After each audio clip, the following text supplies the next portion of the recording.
Welcome to the Stoic tide. There's a kind of attraction that cannot be seen, only felt. It doesn't need beauty, wealth, or charm. It doesn't ask for attention. It commands it. It's silent. Yet the room changes when you walk in. It's calm, but people feel it like gravity. It's not arrogance, it's mastery. And if you've ever felt detached from noise, if you've ever stood still while the world screamed for attention, you may already carry it. Tonight, we reveal the 4 signs of a soul that has become dangerously attractive, not because of appearance, but because of power. Chapter 1. The magnetic calm, the first sign. You radiate composure when everyone else is losing theirs. Real attraction begins where chaos ends. When others flinch, you stand still. When others shout, you speak softly, or not at all. When others beg for control, you already have it. Marcus Aurelius once wrote, "The best revenge is to be unlike him who performed the injury. To remain calm when provoked is the highest art of beauty." People can sense when a soul has wrestled with its demons and won. They can feel the stillness that only comes from having nothing left to prove. Your serenity becomes rare currency in a world addicted to outrage, and what is rare becomes valuable. You no longer chase validation. Your calm announces your worth for you. When you walk into a room and attention turns, not because you tried, but because your presence feels like gravity, that is not coincidence. That is composure, and composure is the first mark of dangerous attraction. Chapter 2. The Purposeful Silence, the P. Second sign, you move with purpose, even in silence. There's something magnetic about someone who no longer hurries. They walk like time serves them. They speak like words cost gold. They listen as if silence itself is sacred. Epictetus wrote, "First say to yourself what you would be, and then do what you have to do." That is the rhythm of a soul that knows its direction, every step deliberate, every action intentional. While others chase speed, you pursue precision. In a world that equates noise with worth, the one who masters silence becomes unforgettable. People sense purpose long before they understand it. They notice the man who doesn't overshare, the woman who doesn't beg to be understood. They see someone whose eyes hold clarity, not because life is easy, but because their path is chosen. This is the paradox. The more you detach from the need to be seen, the more visible you become. The less you chase power, the more powerful you appear. The Stoics called it euthymia, the tranquility that comes from knowing where you're going and ignoring what doesn't matter. When you live this way, every motion becomes poetry, every silence becomes command, and people, without knowing why, start to follow your rhythm. Chapter 3. The Sacred Detachment, the third sign. You carry an aura of detachment.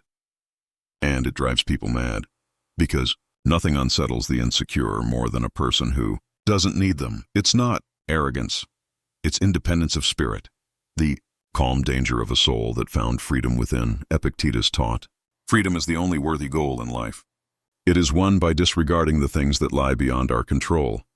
And that's exactly what you've done.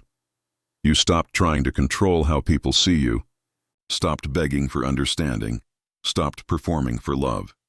Instead, you learned the only kingdom worth ruling, your own mind. We live in a world hungry for reaction. Everyone wants your opinion, your outrage, your confession. But when you stop playing, when you stop reacting, the game collapses. No one can manipulate a mind that no longer craves approval. No one can guilt-trip a heart that knows its own worth. And in that silence, you become unreadable, unreachable, magnetic. Because detachment is mystery, and mystery is irresistible. You love, but never lose yourself. You care, but never collapse. You can walk away, without a speech, without bitterness, and that terrifies people who depend on control. Seneca warned, "He who is everywhere is nowhere." When your energy is scattered across everyone's expectations, you become invisible. But when you call it home, when your attention lives only in your own command, you become unforgettable.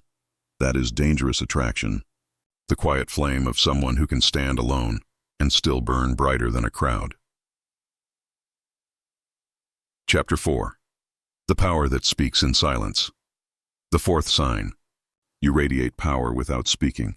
There exists a kind of presence that fills a room before the mouth even opens. No performance.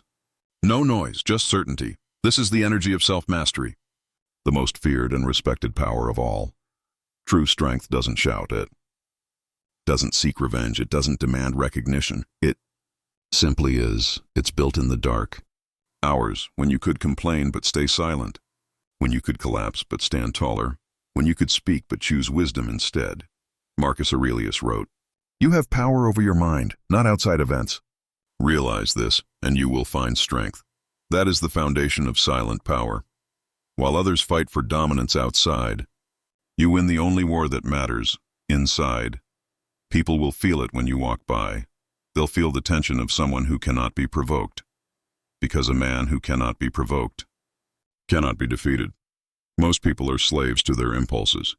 They explode when ignored, shrink when judged, rage when rejected. But you have learned to stay centered. Your stillness makes the shallow nervous. Your calm exposes their chaos. Your presence reminds them of what they could be if they mastered themselves. Seneca said, "He who conquers himself is the mightiest warrior." That is the paradox of true power. The stronger you become within, the less you need to prove it without. Your silence gains weight. Your absence becomes thunder. Your composure, unforgettable. You walk through life not seeking attention, but commanding it. Not by force, but by frequency. Because peace in a world of panic is the rarest, most magnetic form of beauty. So look closely at yourself. If you recognize even one of these signs, understand what you carry. You radiate attraction that cannot be copied, because it was forged in solitude, discipline, and fire. The world will feel it. Some will admire you, some will resent you, but all will remember you, because presence like this cannot be ignored. In the end, it's not your looks that make you magnetic. It's your restraint, not your words, but your wisdom, not your charm, but your calm. When the storm rages and you remain still, when the world provokes and you stay centered, when temptation screams and you stay disciplined, you become untouchable, and that is dangerously attractive. If this message spoke to you, it means the fire in you is already awakening. Like the video to keep that fire alive. Comment below, "I choose calm over chaos. I choose power over impulse." Subscribe to the Stoic Tide for weekly reflections on discipline, mastery, and the quiet art of strength. Because in a loud world, our silence will be our legacy.